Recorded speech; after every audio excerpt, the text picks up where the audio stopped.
Halo sahabat tani dimanapun kalian berada, semoga kita dalam keadaan sehat dan tetap beraktivitas mengelola kebun organik. Kali ini kita akan membicarakan bagaimana mengenali karakter lahan kebun yang akan kita kelola hanya dengan melihat pertumbuhan gulma. Tahukah sobat, bahwa kebun kita itu sebenarnya sudah memberitahu pemiliknya langkah apa yang akan dilakukan. Tanah-tanah itu seakan berbicara dalam bahasanya agar kita mengambil sikap untuk segera memperbaiki atau mengabarkan bahwa kita sudah harus menanam di kebun itu.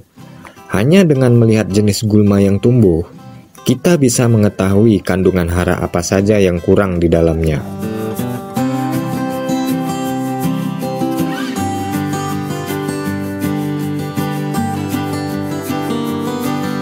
Jadi sobat, tanah yang kita garap jauh lebih mengerti dibandingkan dengan peralatan yang kadang butuh banyak biaya hanya untuk menganalisa kesuburan tanah. Yang perlu kita ketahui adalah isyarat yang disampaikan lahan kebun melalui beberapa gulma yang tumbuh. Dan ini tidak sulit karena nenek moyang kita sudah lebih dahulu bertanam organik dengan metode ini. Sahabat sekalian, untuk menentukan tanah subur dan tidak subur, kita harus mengetahui ciri-ciri gulma yang tumbuh di sekitar kebun. Ada beberapa jenis gulma yang menandakan kondisi tanah kita kekurangan unsur hara atau penuh nutrisi dan siap bercocok tanam.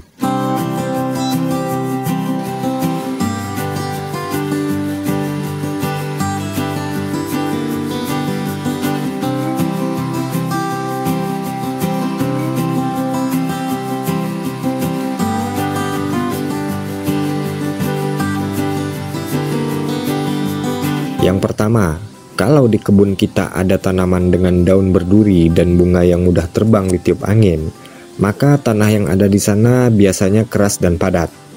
Gulma ini banyak tumbuh di sana karena memiliki akar tunggang yang mampu menembus ke dalam untuk mencari mineral dalam pertumbuhannya. Jenis gulma ini adalah Silybum, juga dikenal tisel atau silmarin, dan Taraxacum, nama lainnya Randatapa, juga dikenal Dandelion.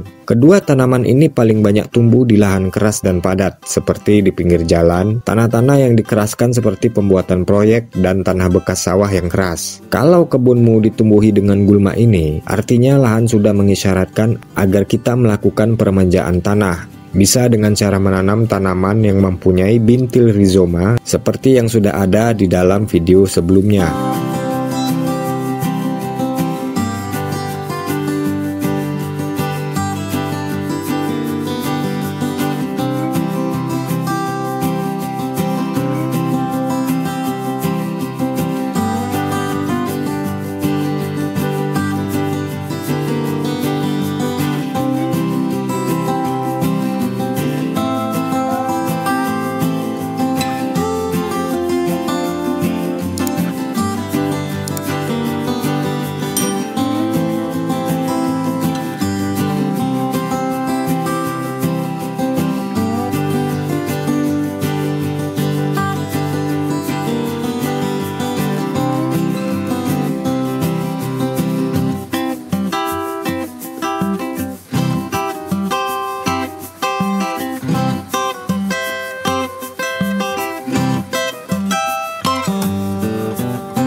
Selanjutnya yang kedua, kalau jenis gulma ini tumbuh di kebunmu, biasanya tanah di sana basah atau drainase yang ada tidak dikelola dengan baik. Ini bisa menyebabkan tanaman cepat membusuk. Oleh karena itu, gulma seperti inilah yang bertahan hidup di sana. Yang termasuk gulma ini diantaranya Cyperus rotundus, nama lainnya teki ladang atau rumput teki. Teki ini tumbuh subur bila tersedia cukup air, sangat toleran terhadap genangan air dan mampu bertahan pada kondisi kekeringan. Kemudian jenis tanaman rumex, termasuk Rumex crispus yang dikenal yellow dog atau Dermaga keriting. Rumex acetosella, nama lainnya Cypsorel, yang banyak dijual dan digunakan sebagai tanaman herba. Dan Ipomea obscura, nama lainnya Convolvulus atau bindweed. Kebanyakan bunga berwarna putih, merah muda, biru, ungu, atau kuning. Kalau di kebun banyak tumbuh tanaman ini, dipastikan kondisi tanah basah, lembab, yang disebabkan air tidak mengalir. Cara mengatasinya bisa ditambahkan dengan pasir agar air bisa bebas mengalir atau buat bedengan.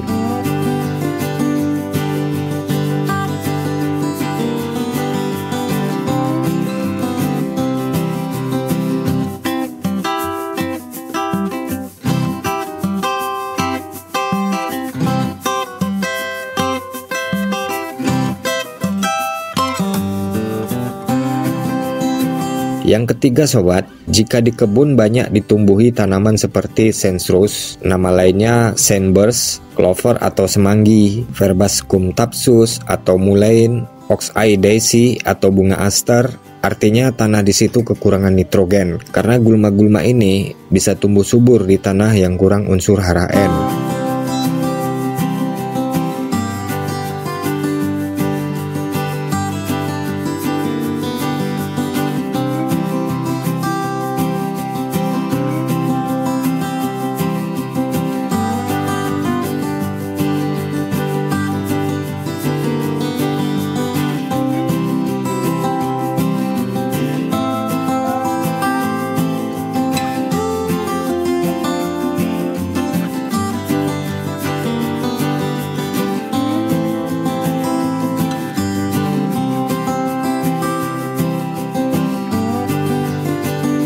Dan yang keempat sobat, kalau di kebun kita banyak ditumbuhi gulma-gulma seperti ini, artinya kondisi tanah dalam keadaan seimbang dan sehat. Ini menandakan lahan siap ditanami karena di sana unsur hara NPK sudah cukup yang membuat gulma ini tumbuh subur. Gulma tersebut diantaranya Portulaca atau krokot, Lamium amplexicauls atau henbit, amaranth, pickweed atau bayam-bayaman seperti bayam duri, chickweed atau stellaria, dan Cynopodium atau ghostfoot.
Bagaimana kalau lahan kosong tidak ada gulma yang tumbuh? Ya jangan ditanya lagi sobat, gulma aja nggak tumbuh apalagi tanamanmu. Tanah-tanah seperti ini biasanya ada di sekitar pertambangan yang unsur logamnya tinggi, atau tanah yang terkena limbah kimia.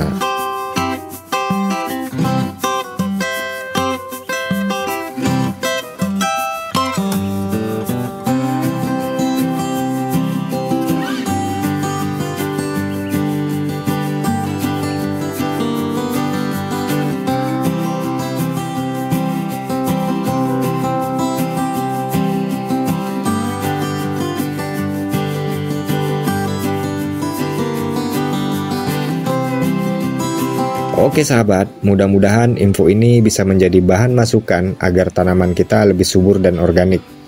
Semoga bisa bermanfaat dalam mengelola lahan kita.